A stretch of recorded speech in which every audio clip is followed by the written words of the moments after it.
Hello, sport fan. This is Stephen Hill with Sports Choice Plus. I'm bringing you a very special breakdown. I'm going to be covering what to do with Donovan Mitchell. Before we get right into that, I'm going to make sure that you're subscribed to the YouTube channel so you can get all the updates and all the breakdowns. Without further ado, let's get right into the topic. When you're looking at Donovan Mitchell, what is Donovan Mitchell? What is Spidey? He's a 6'1" combo guard that we've seen coming to the NBA and not only having pretty good seasons, but he's led a couple of teams. He's not really been something that you'd be like, oh, okay, this is a superstar. He made the All-Star team a couple of times, and you think, do you consider Donovan Spidey Mitchell somebody that you can build around or lead your team to an actual championship? The answer is no.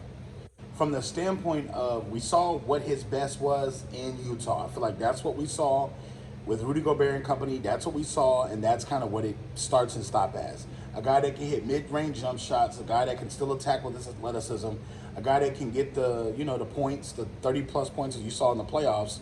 But he was never going to beat the Celtics.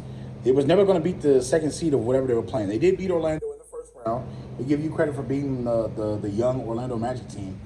But you got to think, with the team that he currently had, this team came up surprisingly short than what they could have been.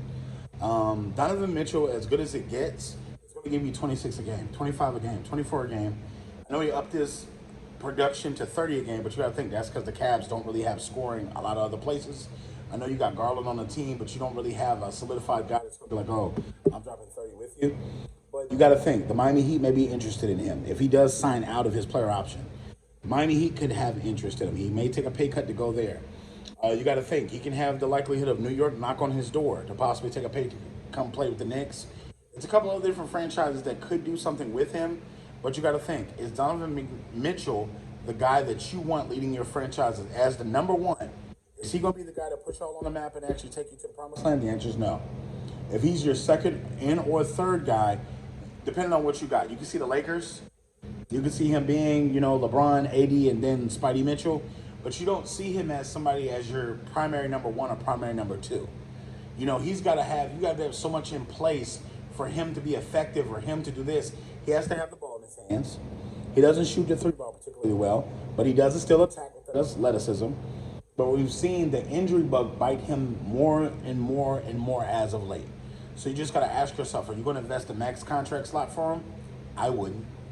If I'm a team and I'm one piece away or two pieces away, let me see if I can put it in there and get him in. But other than that, no. I can see the Miami Heat overpaying him, or I can see a team overpaying him to be their number one scorer. If you got Jimmy Butler down there and you bring him down there, that could be something. But you got to think, or does he do a sign-in trade and go to another roster where he could be a third piece? Possibly. But what do you guys think? Do you think Donovan Mitchell is the number one piece to a team? Do you think he's going to be that great?